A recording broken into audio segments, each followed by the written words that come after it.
Absolutely. Here's a 500-word story-style article based on the topic, 9 Life-Changing Minimalist Habits from Japan You Need to Try. A quiet apartment in Kyoto. How Hana taught me the Japanese art of less. When I arrived in Kyoto for a 6-month work assignment, I expected culture, cuisine, and maybe some quiet temples. I didn't expect Hana. She was the 62-year-old woman who rented me her upstairs apartment. Soft-spoken, graceful, and living proof that less truly is more. Her home, nestled between a tiny tea shop and a bamboo grove, was unlike anything I'd ever seen. No clutter, no flashing screens, just warm wood, natural light, and a sense of calm that felt like a deep breath. I asked her how she lived so peacefully. She smiled and said, Japanese minimalism, not just how we live, how we think. Over many green teas and gentle conversations, Hana shared 9 minimalist habits that changed her life. And mine. 1. One in, one out. Before Hana bought anything new, she made sure to give something away. If something comes in, something must go out, she said. It kept her life balanced and her closet spacious. 2. Clean daily mindfully. Instead of weekend marathons of cleaning, Hana wiped surfaces and swept floors each morning. Cleaning is caring for your space, not punishing yourself. 3. Buy quality, not quantity. Hana owned just 5 pairs of shoes, each hand-picked, well-made, and built to last. Cheap things cost more in the end, she said. That lesson stayed with me. 4. Empty space is beautiful. Her walls weren't bare. They were intentional. One framed calligraphy scroll hung in the hallway. Space allows your mind to rest, she said. I began decluttering my own apartment, finding peace in the open air around me. Simple meals, deep gratitude. Each meal Hana made was simple. Rice, miso soup, vegetables. But she prepared it with care and ate slowly, expressing gratitude aloud before eating. I stopped ordering fast food and started cooking again. 6. Use what you have. Instead of constantly chasing new gadgets or decorations, Hana found joy in repurposing. Use the bowl, repair the shirt, appreciate the old.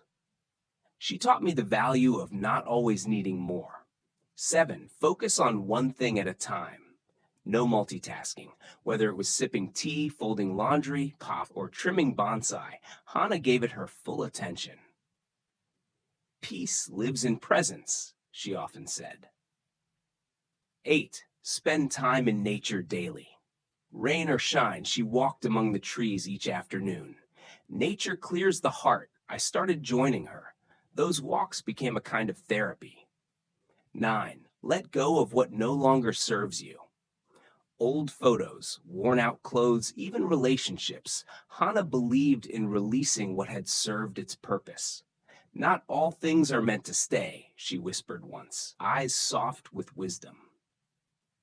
By the time I left Kyoto, I was living with less, and yet I felt I had more than ever before. More clarity, more calm, more space for what mattered. Minimalism, I learned from Hana, isn't about living with nothing. It's about living with only what truly brings meaning. Would you like an audio version of this story or a printable list of the 9 habits? Absolutely. Here's a 500-word continuation of the story, expanding on how these minimalist habits from Japan impacted the narrator's life after returning home. When I returned home from Kyoto, the change was subtle but undeniable. My apartment felt louder, even in silence.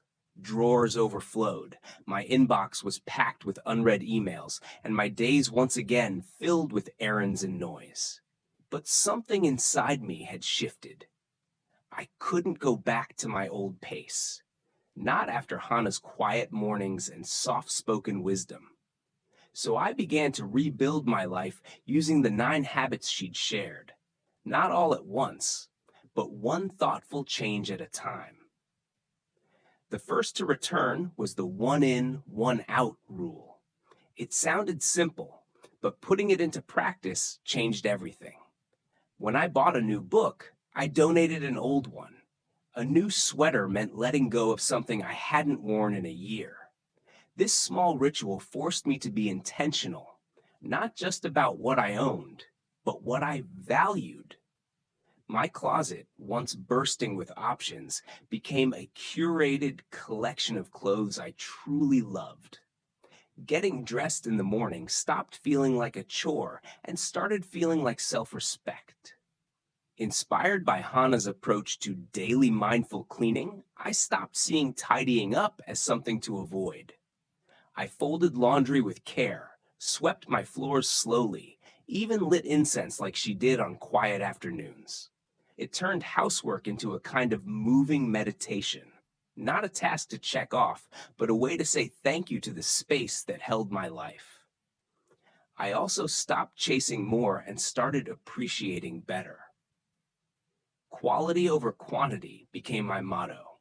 Instead of buying 5 cheap candles, I bought one handmade one that reminded me of Kyoto. When I cooked, I followed Hana's way, a bowl of warm rice, sautéed vegetables, a miso broth with tofu. Nothing fancy, just fresh, nourishing, and made with love. Meals became moments of presence, not just fuel. But perhaps the most surprising habit to take root was letting go. At first, it was physical things. Gifts I kept out of guilt, decor that no longer suited me, boxes of mementos from a past I had outgrown. But soon it extended to other parts of my life.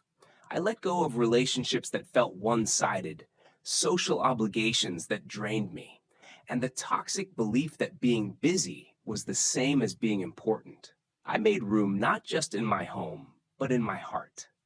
One Sunday morning, I stood in my quiet kitchen, holding a warm mug of tea. The window was open, a breeze drifting in. There was no music, no phone, no pressure. Just me, present and peaceful. I remembered Hannah saying, "When your life is full of things, your heart has no space to breathe. But when you make space, peace comes in like air." She was right. I hadn't simplified to impress anyone or to follow a trend. I'd simplified to live better, more gently, more clearly, and more fully. And in doing so, I discovered that the real richness of life wasn't in what I had, but in what I'd finally learned to let go. Would you like a summary of these habits as a downloadable minimalist checklist? Certainly. Here's a 200-word paragraph that beautifully ties the story together and leaves a lasting impression. Now, months later, those 9 habits are no longer practices I try to remember. They've become part of who I am. The rush I once lived in has softened into a slower, more deliberate rhythm. I notice things I used to overlook. The quiet crackle of morning light through the window, the sound of a single bird calling at dusk, the simple joy of putting a dish away with care. Minimalism, as Hannah taught me, isn't about rules. It's about attention. Attention to space, to intention, to what truly nurtures the soul. I still keep a photo of Hannah's garden in my journal, a reminder of the peace I found there and the life it helped me create. Every so often, I send her a letter with pressed flowers or a quiet thank you in Japanese. She always replies with a haiku or a phrase like, "Peace is found when we no longer seek more." And every time I read her words, I smile. I'm no longer seeking more. I've already found it in less. Would you like me to format this full story into an ebook or turn it into a voiceover?